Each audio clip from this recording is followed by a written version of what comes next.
Hey everyone, and welcome to Bite Size Tactics. In this video, I wanted to have a look at the Hive Guard. Apparently, they're really good right now in the meta, and a lot of people are getting a lot of use out of them in the competitive play. The Hive Guard profile is somewhat middling. It's a bit awkward, so it's got a 6-inch movement, which is standard. It has OC1, which is standard, an 8 plus leadership, which is also standard. They have a pretty good armor save at a 3 plus, but they've got a really good toughness at 7 and they've got 4 wounds per guy, so that's also really good. So it's a little bit all over the place. Some of it's really good, some of it's not so good, just basic. The unit consists of 3 or 6 models. A unit of 3 will cost 110 points, and a unit of 6 will cost 220 points. The only keyword that is important is the infantry keyword, and that may come up in some abilities and stratagems. It also has the Hive Guard also have their own ability called Defensive Stance, and basically this means when you overwatch with them, they are hitting on a 5 plus and not the regular 6 plus. But if the unit is in range of an objective, it becomes a 4 plus. So it's actually quite a strong ability for a really good stratagem, which is probably why a lot of people in the meta are really liking it.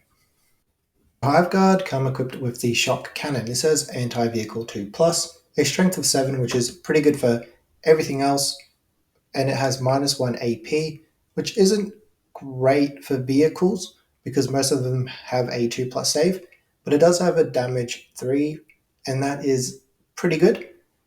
So if you're attacking infantry units, you're probably killing a model per wound. And this gun isn't good against monsters, and that's the only drawback there. However, you can replace it with the Impaler Cannon. Now, this has heavy and indirect fire at strength 5, -1 AP, and damage 1. And this is actually really good at getting rid of infantry units in both your turn and in theirs with that overwatch and the ability that comes with it, the defensive stance.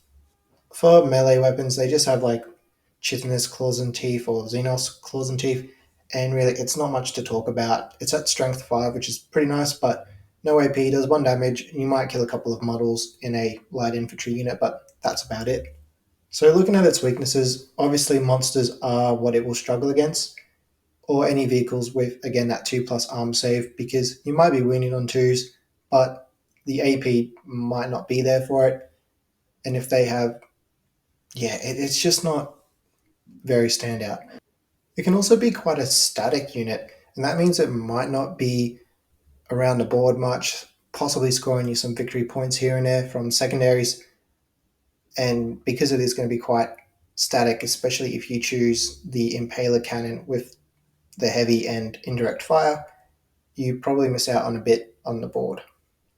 Also, it doesn't have a lot of OC in the unit, so you might struggle to hold objectives. And obviously, their combat weapons are pretty bad, so you don't want to be in combat with them. And if they are targeted, any weapons with any AP whatsoever or flat 2 damage are really bad for this unit.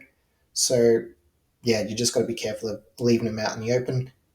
And some people might find it a bit expensive in points, like 220 points for 6 models, over 10%. It's really up to you if you think that damage that they can provide is worth it. For the strengths of the Hive Guard, though, indirect is still very strong right now. And if you do attack infantry units with this, it's going to do quite a lot of damage.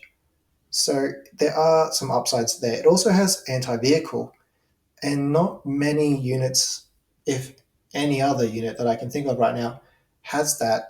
So that could be quite strong.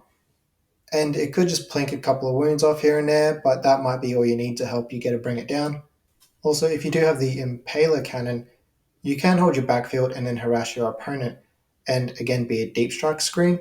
And if you do have the Impaler Cannon, it pretty much means that this unit is automatically going to hold your home objective and stay hidden and just shoot at whoever you think is a biggest threat or just trying to move models off objectives that you don't want them to have. But again, if you choose the shot cannon, which it comes equipped with, you could be more mobile and move around and possibly score secondary points that way because the shooting is okay, but not fantastic. So it's really up to how you want to make them and then play them on the tabletop. Again, this comes into the mission play of the Hive Guard. This unit can hide in the backfield and then try and shift infantry units off objectives to clear them out, and then obviously you could just overwatch every turn with these, hitting on fours, which you would be doing anyway, and hopefully kill quite a few models in a unit to battle shock them possibly. If they do have that shock cannon again, they might be a bit more mobile and possibly picking off some elite infantry units, elite infantry models, or attempting again to damage those vehicles or kill wounded vehicles, and possibly do some secondaries if you're in the right place at the right time. So some helpful units could be the winged or regular Hive Tyrant. If there's a battle tactic stratagem you want to use on them and it's close by, you could do that. I'd say this is more before Overwatch became a strategic ploy and was a battle tactic. The Psychophage could give them a 6+ Feel No Pain, and Venom Ropes will give them the benefit of cover and also the stealth ability within 6 inches too, and then you've got the Zoanthropes that will offer them a 6+ invulnerable save, so this really helps their durability problem. They are toughness 7, but again, 4+ armor save, it's not the best. So for my verdict, I find them a very strange unit. So they do well in the meta because of that indirect shooting, and that is quite powerful, like I have said. And again, that Overwatch on a 4+ is really a good combination there. They do fit into pretty much every detachment, maybe not the Crusher Stampede detachment, or maybe even the Synapse Nexus one, but again, you can change things around and still take them if you wanted. I'd say if you're really wanting a ranged army, then this unit is really good for you. So you can taper to that choice if that's how you like to play. Thank you for watching the video. Feel free to like, comment what you think of the Hive Guard, if you think they're great in this meta, and if you like the content, subscribe for more.